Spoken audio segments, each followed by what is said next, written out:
La saison blanche annoncée du Real Madrid est en train de se profiler petit à petit, est en train de se montrer.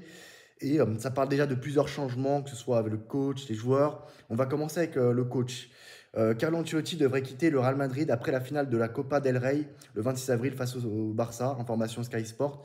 Car l'intention de Carlo Ancelotti était de continuer au Real Madrid, mais malheureusement pour lui, vu qu'il va être licencié et c'est très bien parti pour, il envisagerait de rejoindre la sélection brésilienne. Il y a plusieurs remplaçants qui sont annoncés côté Real Madrid. Il y avait Xabi Alonso, il y a aussi Jürgen Klopp qui a accepté de négocier avec le Real Madrid, information sport. Mais tu peux changer de coach, tu peux mettre n'importe qui en tant que coach, tant que tu auras ce dictateur, tant que tu auras ce mec, il va rien se passer, il va rien se changer. Toutes les équipes qui ont gagné avec des champions n'avaient pas Mbappé dans leur équipe. Le Real Madrid, avant l'arrivée de Mbappé, gagnait quasiment tout, marchait bien, très bien. Et là, après son arrivée, bah voilà, saison blanche et c'est très bien parti pour. Hein. Déjà, deux classicos, les classicos en Espagne, que ce soit pour le Real Madrid et pour le FC Barcelone, c'est vraiment quelque chose de très important. Et là, pour l'instant, le Real Madrid, qui n'avait jamais perdu en finale depuis très longtemps, a perdu en finale de Supercoupe contre le Barça, s'est fait malaxer lors du Classico en Liga. Deux Classicos, ils sont fait malaxer. Il reste encore deux Classicos, ils peuvent se faire malaxer encore. Le Real Madrid, ça fait depuis 2004 qu'ils ne sont pas fait éliminer en quart de finale du Ligue des Champions. C'est l'effet Mbappé, ça. C'est l'effet Mbappé, j'appelle pas ça autre chose.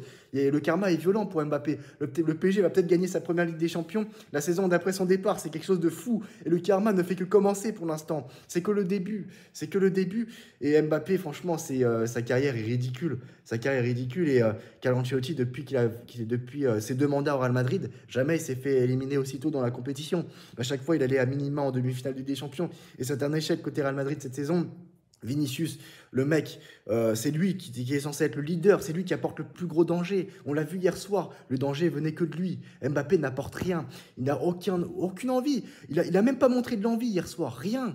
Le seul joueur qui montrait de l'envie offensif hier, c'était Vinicius Junior. Vinicius, et pas Monsieur Mbappé. Et Mbappé, même les supporters du Real Madrid vont plus le soutenir. Hein. Il va perdre le soutien de ses propres supporters. Donc voilà, vous allez comprendre petit à petit pourquoi nous, supporters du Paris Saint-Germain, on le déteste. Et c'est pas de la méchanceté gratuite. Il y a une raison pour laquelle je me comporte comme ça. Si je me comporte avec lui aujourd'hui de cette manière-là, de cette façon-là, c'est qu'il y a une raison. Voilà. Et vous êtes en train de le vivre aujourd'hui. Voilà, c'est tout. À très bientôt. Ciao.